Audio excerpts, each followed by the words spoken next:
काम भाव से टच किया हमें बता देना। गिरधर का छत्र छाया कृपा का बना रहता, कोई ऐसे थोड़ी सीम की चाप सके को तासु बड़ रखवार रमापति जासु, ऐसा नहीं कि ये नहीं कि मतलब स्त्री शरीर तो कोई भी शोषण कर सकता है, सबका शासन करने वाला काल का भी महाकाल प्रभु है, ऐसा नहीं। एक से एक महान शादियां हुई।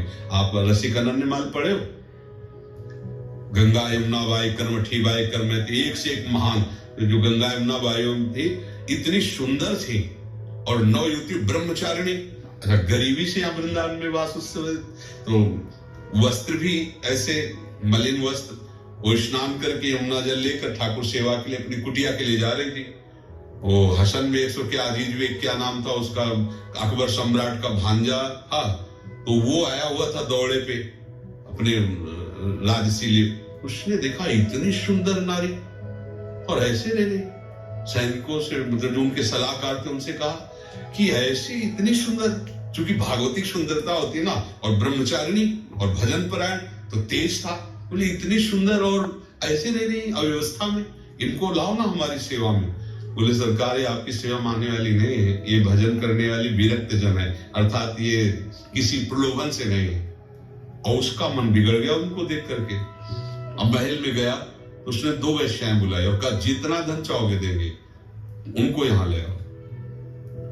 अब बाई जी को अगर प्रभावित कोई कर सकता है तो भगवत चर्चा, वो बड़ी चतुर थी वेश्याएं, आई और ठाकुर जी की चर्चा करना और सुनना और प्रणाम। अब रोज आने लगी, और जब रोज आ पाओ तो एक परिचय हो जाएगा, फिर 2 दिन 4 दिन एकदम गोल हो जाओ, फिर आ पाओ तो क्या आपका स्वास्थ्य खराब था कि आप क्यों नहीं, ऐसे ही उन्होंने किया। तो उन्होंने पूछा कि आपका स्वास्थ्य खराब था आप क्यों नहीं आए, तो उन्होंने कहा कि हमारे यहाँ एक बहुत बड़े संत आए हुए, हम उनकी सेवा में थी और मुझे लगता है आपको भी दर्शन करना चाहिए। पहले उनका नहीं, सब संतों की कृपा से भजन चल रहा है वृंदावन से जाने। बोले मथुरा पास ही तो हम लिवा चले, वो बहुत सुंदर चर्चा होती भगवत चर्चा, और आप चलो, आप देखो प्रसन्न हो जाओगे, मेरी मित्रता के कारण चलो। उस शांत हृदय उनका स्वीकृति दे दी। नई अवस्था थी, भजन में डूबी हुई। जे गई तो महल में बताया कि यहाँ तो उनको लगा कि संत का महल और झोपड़ी से बराबर रहता है, जहां प्रभु रख दे, जैसे तो शायद होंगे धनी मानी जन, उनका आदर करके अंदर रख लिए। जो ये अंदर हुई तो बाहर से साकर लगा दी। वो अंदर जब पहुंचे तो देखा वो एक उनका भांजा खड़ा हुआ था। दृष्टि देखते, काम की दृष्टि और सामान्य दृष्टि में अंतर होता है।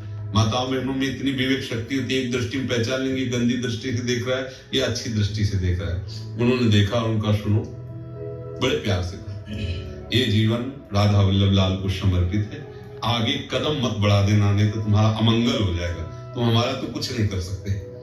और वो राज वैभव से, अब उसको कोई भय थोड़ी था, कोई ज्ञान तो था नहीं।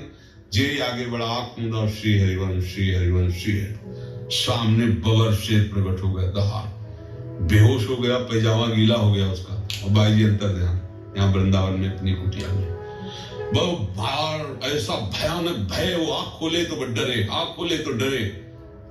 सब लोगों का बाई जी का चमत्कार है, उनके पास उनको लाए का क्षमा कर दीजिए। उनका हमें कोई रोष नहीं है, ये तुम्हारी वृत्ति थी, गंदी व्यक्ति तुम्हारी वृत्ति थी, पर हमें जरूर कहेंगे कि जो भजन करने वाले जन है, आप शासक हो, आप इनको ऐसी दृष्टि से मत देखो, जाओ भगवान तुम्हारा मंगल। तो उनका कुछ भेंट ले, उनका नहीं, हमें भेंट की जरूरत नहीं, तुम ऐसा समझो कि हम गरीब हैं, परम धन राधा नाम हमारे पास, हमको तुम्हारे सोना चांदी सबसे कोई, तो भगवान रक्षक है। ऐसा नहीं, आज तक ऐसा बाहरी दिखावे में हो जाएगा, अगर आप में पूर्ण भगवत निष्ठा है, और पूर्ण भगवत तो ऐसा कोई सीन की चाप सके को तासु बड़ रखवार रहो। 1-2 शास्त्रों हुई है, शास्त्रों। पति ही विरोध में हो गया मान सिंह के भाई माधव सिंह, श्री रत्नावती जी की, जो भगवत भक्ति में उतरी तो वही विरोध कर दिए, मोड़ मुड़ा के संतों के बीच में बैठ गए, रानी थी। अब तो बड़ी इज्जत की बात, तो जंगली शेर पिंजड़े में बंद करवा करके, और ठीक रानी जहां ठाकुर जी की सेवा कर रही थी वहीं दरवाजे पे छोड़ा गया। ऊपर बालकनियों में चढ़े हुए सब वो सैनिक देख रहे थे जो लाए थे सिंह को, और जे भी उनका पिंजरा खोला गया, सिंह दहाड़ कर निकला। तो दासी जो उनकी सेवा में, उनका महारानी शेर, उन्होंने मुड़ के देखा, बोले सिंह नहीं नरसिंह, मेरे भगवान आ रहे हैं। कोई पूजा की थाल लेकर नजदीक गए, तिलक लगाया, आरती की, माला पहनाया, गाय के बछड़े की तरह खड़ा रहा हो शेर, और बस घूमा, मारी छलांग, तो जो लाए थे ना बालकनियों में खड़े थे, फाड़ के फेंक दिया सबको और निकल गए। कोई ऐसा कैसे हो सकता है? हाँ, हमारी शरणागति ठीक नहीं है, हमारे आचरण ठीक नहीं है, तो बाहरी दृश्य में आप कह सकते देखो ये संत है, या ये देखो वो घटना हो गई, उसकी आंतरिक वृत्ति भगवान देखते हैं। आज तक कभी ऐसा नहीं हुआ कि कोई भगवान के मार्ग में चले और अनाथ जैसा उसका व्यवहार हो जाए। इस बेस का दुरुपयोग करेंगे, अंदर से हम गलत होंगे तो चौड़े पे हमें दंड मिलेगा, भले हम उसमें निरपराध हो जिसमें दंड मिल रहा है, समझना। बाहर से लग रहा है बिल्कुल 100% नहीं किया, लेकिन वो भीतर का जो पाप है ना, वो चौड़े पे बिना अपराध के अपराधी मानकर दंड दिया जा रहा है। भगवान के विधान में कहीं कमी नहीं, पक्का समझ लो, ये बाहरी व्यवहार अलग है। तो जब तक माता पिता है तो उनके अनुशासन में रहकर भजन करो, और फिर आगे ठाकुर जी का भरोसा है। तो ऐसा नहीं कि वृद्ध हो जाएगा तो फिर कौन देखेगा, आगे ये नहीं रहेंगे तो कौन देखा, वो तो प्रभु ही देखते ना। अब हम बच्चापन से निकले थे 13 वर्ष से, आज तक हमारा कौन सहयोगी, वही तो सहयोगी, उनके सिवा हमारा किसी से परिचय नहीं। सब व्यवस्था उन्हीं की तो है, हम क्या लाए थे, हम क्या जानते थे किसी को, सब उन्हीं के संबंध से तो है, सब उन्हीं को तो जानते। तो ऐसा अविश्वास भी न करे कि आगे क्या होगा। नहीं, विश्व का भरण पोषण करने वाले भगवान अपने जनों की ऐसी व्यवस्था। अगर आज जो हमारी व्यवस्था ना होती तो हमारे जानते हो कितनी दुर्गति होती। पीछे आज के 10-12 वर्ष पहले हम वही खा सकते थे जो मांगते हैं, जो मांग के लाए वही, अगर मांगने नहीं गए तो भूखे पड़े रहते थे कुटिया में। दवाई के लिए अगर है तो 4 घरों में जाकर वो ऐसे थे जिनसे हम पैसा लेते थे, फिर वो 1800 की महीने में दवा आती थी।